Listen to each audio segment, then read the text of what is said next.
Hi friends, welcome back to my channel. How are you guys doing today? So today I brought you a quick video of fish barbecue hot sauce. Yes, this sauce is specifically made for my fish barbecue, and I'll be bringing it to you on this channel very soon. So for this hot sauce you need hot pepper. This is not chili pepper, but if you still have a dry chilies, it will be very much okay.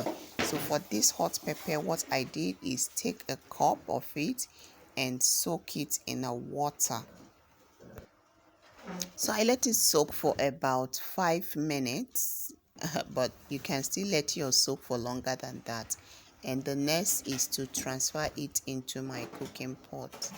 So this is how it's looking after 5 minutes. So I'm just going to let it cook for about 5 to 10 minutes, just to make sure I soften the skin, because the skin can be very hard.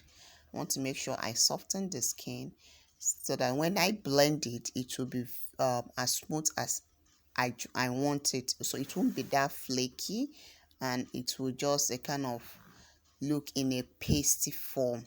So I still let it cook for another 3 minutes, because I just checked it has not softened to my liking.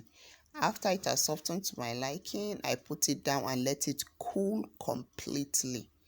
So once it's cooled completely, what you will do is to blend it. Put it in your either blender or your grinder, whichever one that is okay for you, and just grind it. And the water that came out of it, I'm not going to throw it away, because it contains a lot of this flavor in this pepper. So I'm just going to keep it aside and use it later. So here is it. I'm grinding it. I did like 2 batches grinding, and I'll be done.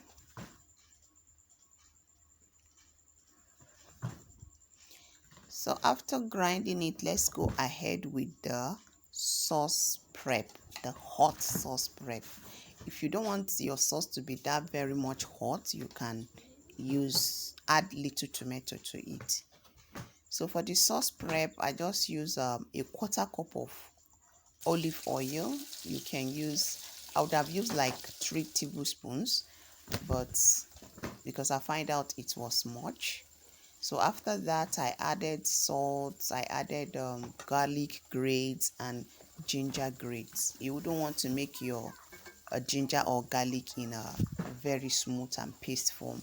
It's good you make it in a grate, so that at times as you eat, you have like few bites of the garlic and ginger in your fish barbecue. It will taste really great. So when that is done, you add the pepper paste. Yes. So like I said, if you want to bring down the hotness of this pepper, you can add tomato to it as you are boiling it. Then you can season to your taste. I used a tablespoon of crayfish, some salt, and I'll just leave them in the description box for you to see. Okay, then you can still adjust the salt if you taste and it's not okay. Saute it properly, and that is all. You can still add little water to lighten the consistency. I did that, but I did not capture it rather. So after it's cooled down completely, transfer it to your desired container, and you are done. This fish barbecue is just perfect for your fish. If you use this method to make your fish hot sauce, you will so much enjoy the fish, because I'm making this video when I've already kind of used the fish. Yes, and it tastes really amazing. So that is what I brought for you today. Give it a try and let me know in the comment section. Thank you so much for watching, and I will see you again.